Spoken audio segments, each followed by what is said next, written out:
They wave the cross and the flag together. They say America is a Christian nation, God's chosen nation. They argue that America was founded on Christian principles and needs to return to those values. They believe Christians have a duty to reclaim America for Christ. On January 6, 2021, the world watched as thousands stormed the U.S. Capitol. Among them were people carrying crosses and Christian flags. Some wore shirts quoting Bible verses. Some prayed before committing acts of violence. In the days after, one photograph circled the world. A man carrying an upside-down cross, a symbol of Christian martyrdom, into the Capitol during a violent insurrection. This is Christian nationalism, the belief that Christianity and American nationalism are inseparable, that God favors America specifically, that it's a Christian duty to fight for America's Christian identity, that America is fundamentally, eternally, divinely a Christian nation. But here's the question that divides Christians themselves. Is this what Jesus wanted? Did Jesus call his followers to build a Christian nation? Did he teach nationalism? Did he believe some countries were God's favorites? This is the story of Christian nationalism, how it developed, why millions believe it, and whether it aligns with what Jesus actually taught. Before we can evaluate Christian nationalism, we need to understand what it actually is. Christian nationalism isn't just Christians participating in politics or voting their values. Many Christians do those things without being Christian nationalists. Christian nationalism is the belief that Christianity and American national identity are, or should be, one and the same. It's the idea that America is fundamentally a Christian nation, that our founders were explicitly Christian, that our nation's laws were based on Christian principles, that American values are Christian values, that defending America is defending Christianity. Christian nationalists believe that Christians have a specific duty to ensure America remains, or becomes again, a Christian nation. That means fighting against secularization, defending religious symbols in public spaces, ensuring Christian perspectives dominate law and culture, and resisting what they see as anti-Christian forces. Christian nationalism is distinct from regular Christian political engagement. A Christian voting their values is normal democratic participation. But a Christian nationalist believes that America itself has a divinely ordained Christian identity that must be preserved or restored. They see secularization as an attack on America itself, not just on Christianity. They believe defending Christian America is defending God's plan. The term Christian nationalism has gained prominence recently, but the phenomenon is much older. Throughout American history, various movements have intertwined Christianity with American identity. In the 1800s, some used Christianity to justify slavery and segregation, claiming biblical support for American racial hierarchies. In the early 1900s, Christian nationalism fueled exclusionary immigration policies and eugenics movements. Supporters claimed these were Christian duties. In the 1950s, Christian nationalism led to adding "under God" to the Pledge of Allegiance and "in God we trust" to currency, explicitly linking Christian language to American nationalism.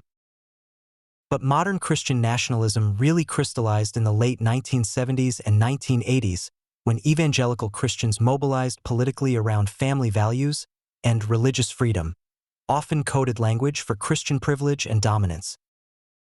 The concern with Christian nationalism accelerated after January 6th, when it became clear that some Christian nationalists were willing to use violence to defend Christian America. Christian nationalists make specific historical claims: that America was founded as a Christian nation, that the founders were Christians, that the Constitution was based on Christian principles. These claims require examination. The founders and faith. Some founders were devout Christians. Others were deists, people who believed in a God but were skeptical of organized religion. Benjamin Franklin attended church inconsistently and made skeptical comments about Christianity. Thomas Jefferson was deeply influenced by Enlightenment thinking and questioned Christian doctrine. He edited his own version of the Bible, removing miracles and supernatural claims. The Declaration of Independence mentions Creator and nature's God, religious language, but generic enough to appeal to Christians and deists alike. It doesn't specifically invoke Christianity or Jesus. More importantly, the Constitution contains almost no explicitly Christian language. It doesn't mention God at all. It doesn't reference Jesus or Christian theology. The only religious reference is the prohibition on religious tests for office, explicitly saying religion cannot be a requirement for holding political power in America. This wasn't accidental. James Madison, the primary architect of the Constitution, explicitly opposed religious establishment. He feared what he called ecclesiastical tyranny, the abuse of power by religious institutions. He believed the best protection for both religion and government was strict separation. The founders were intentionally vague about religion. They lived in a time when religious establishment by government was common and often oppressive. They wanted to prevent that in America. Some were motivated by Christian principles of conscience and freedom. Others were motivated by secular Enlightenment values. But they agreed the government shouldn't promote or privilege any religion, including Christianity. The Bill of Rights, the first 10 amendments, includes 2 religion clauses in the First Amendment. Congress shall make no law respecting an establishment of religion or prohibiting the free exercise thereof. This is revolutionary. It means the government cannot establish official religion and cannot prohibit religious practice. It creates space for both religious freedom and government neutrality on religion. Christian nationalists sometimes argue that separation of church and state isn't in the Constitution. Technically true, those exact words don't appear. But the principle is absolutely there. Government cannot establish religion. Early Christian America. Some Christian nationalists point to early America's Christian character as evidence it was founded as a Christian nation. Churches were central to communities. Religious language was common in public discourse. Many laws had Christian moral foundations. But this doesn't make America a founded Christian nation. It makes America a nation whose culture was heavily Christian, which is natural in a country that was mostly Christian. However, Christian cultural dominance is different from Christian national identity or governmental establishment of Christianity. Christian nationalism doesn't just make historical claims. It makes theological claims about God, nationhood, and American destiny. God favors America.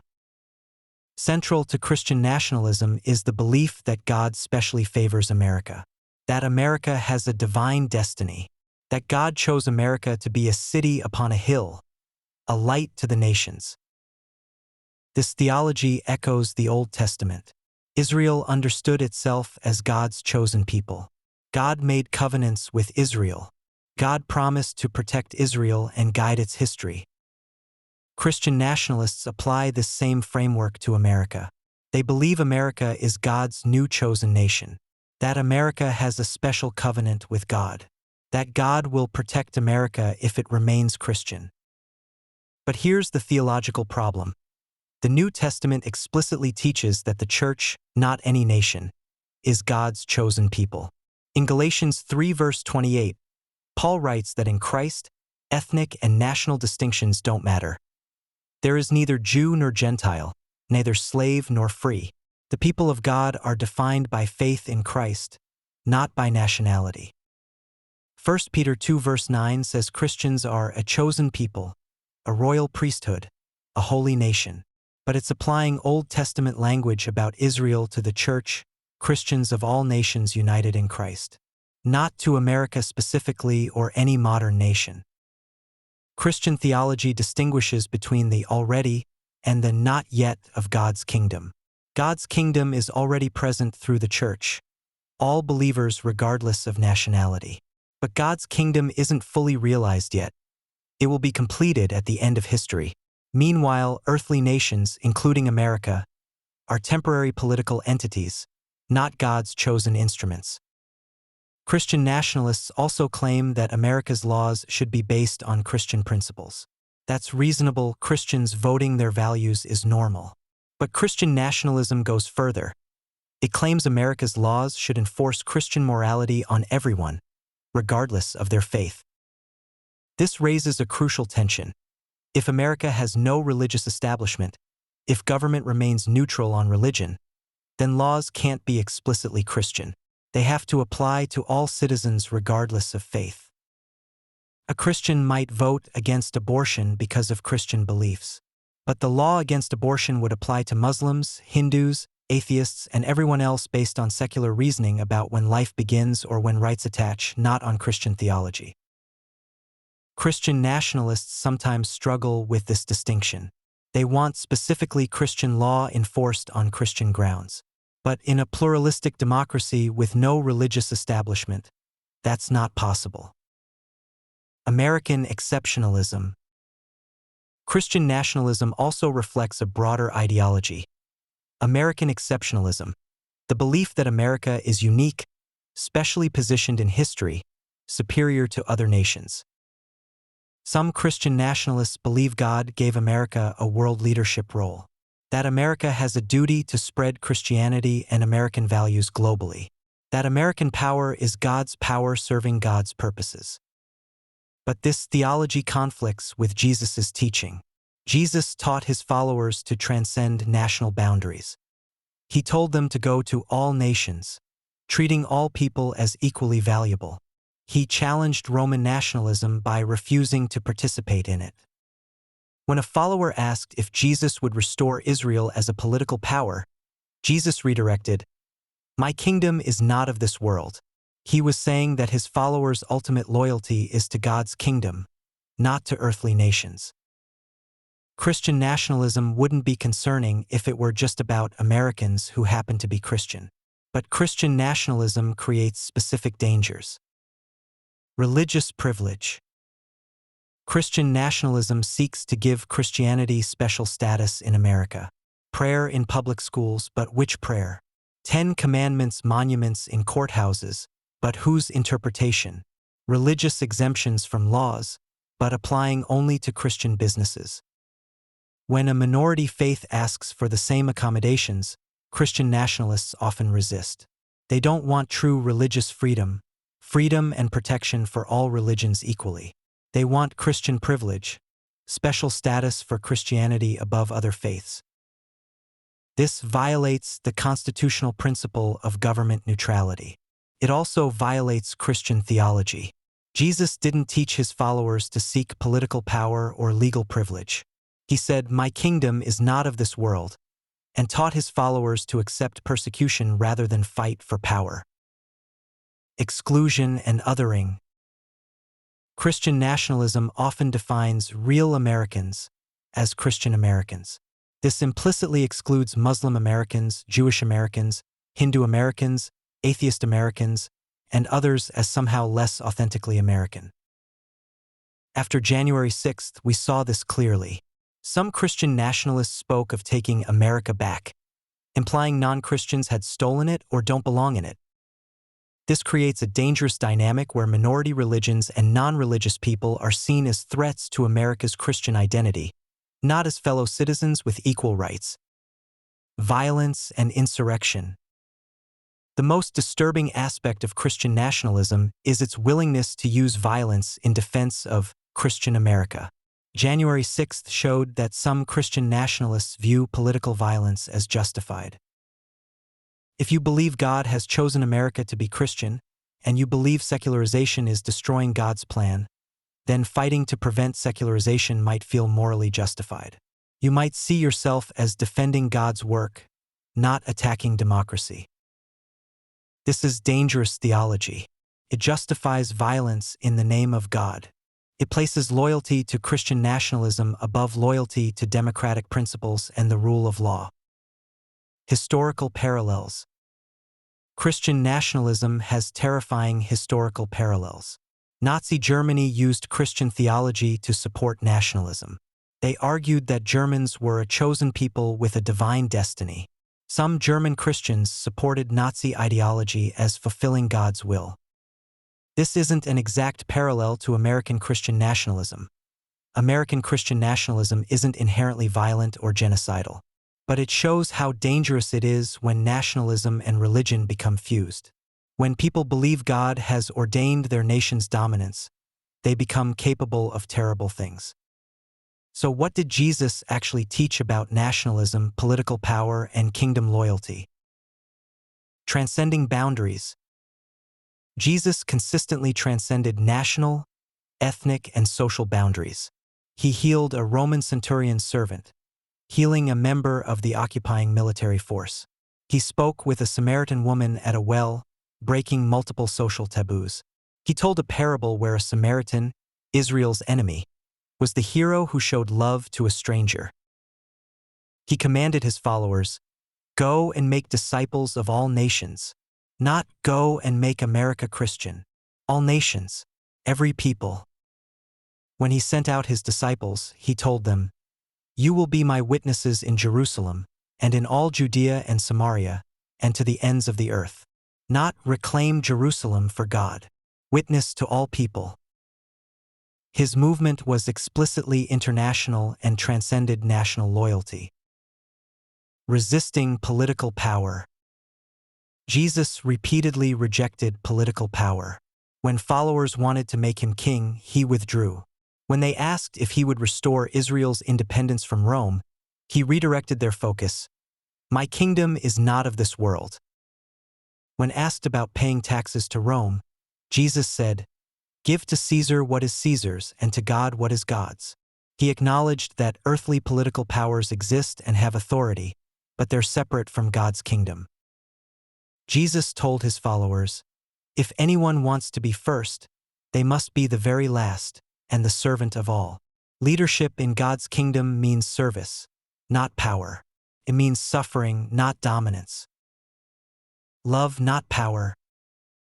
Jesus' central teaching was love. Love your enemies. Pray for those who persecute you. Turn the other cheek. Go the extra mile. This isn't a recipe for political power or national dominance. It's a recipe for sacrifice and service. Jesus modeled it by accepting crucifixion rather than calling down armies to defend himself. Christian nationalism claims to defend Christianity, but it does so through political power, nationalism, and willingness to fight. This directly contradicts Jesus' teaching. So is Christian nationalism what Jesus wanted? Based on what Jesus actually taught, the answer is clearly no. Jesus taught transcendence of national boundaries, not national supremacy. He taught service and sacrifice, not political power. He taught love for enemies, not national dominance.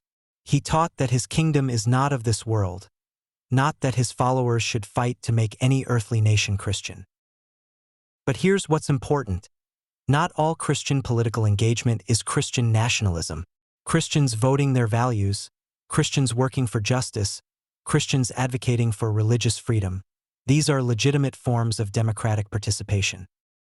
What distinguishes Christian nationalism is the belief that America has a special divine destiny as a Christian nation, that Christians have a duty to reclaim or defend that identity, and that this justifies extraordinary measures including political dominance and, in some cases, violence. Expert voice. Many Christians are wrestling with Christian nationalism in their own churches. They see the danger when nationalism becomes religious and religion becomes nationalist. They're asking, how do we participate in democracy while remaining faithful to Jesus? How do we vote our values without believing God has chosen America? How do we oppose secularization without seeking power and dominance? Narrator. The answer most faithful Christians arrive at is that American democracy works best when both Christian and secular values are represented. When Christians participate as one voice among many, not as the default authority. When Christianity is chosen freely, not imposed by law or cultural coercion. This requires humility. It requires accepting that Christians are a minority, not a majority. It requires believing that Christianity can thrive without government power and cultural dominance. But this is actually closer to Jesus' teaching. Jesus built a movement that survived in hostile environments. His followers thrived under persecution. Christianity grew not through political power but through faithful witness, sacrifice, and love. Christian nationalism inverts this. It seeks power, dominance, and legal privilege. It views secularization as enemy to be defeated rather than reality to be engaged. It turns faith into nationalism. The choice facing American Christianity is clear. Will we follow Jesus into service, sacrifice, and love across all boundaries? Or will we pursue political power and national dominance, claiming it's God's will? These are not the same thing. One is Christianity. The other is nationalism wearing Christian clothing. America is not God's chosen nation. Jesus didn't teach his followers to fight for Christian nationalism. God's kingdom isn't built through political power or legal coercion. What Jesus wanted was simple. Love God, love your neighbor, love your enemies, and follow me. He didn't want America back. He wanted hearts transformed. He wanted people freed from the illusion that earthly power and wealth matter. That's what Jesus wanted. Not Christian nationalism, but the gospel available to all nations, all peoples, all those willing to follow.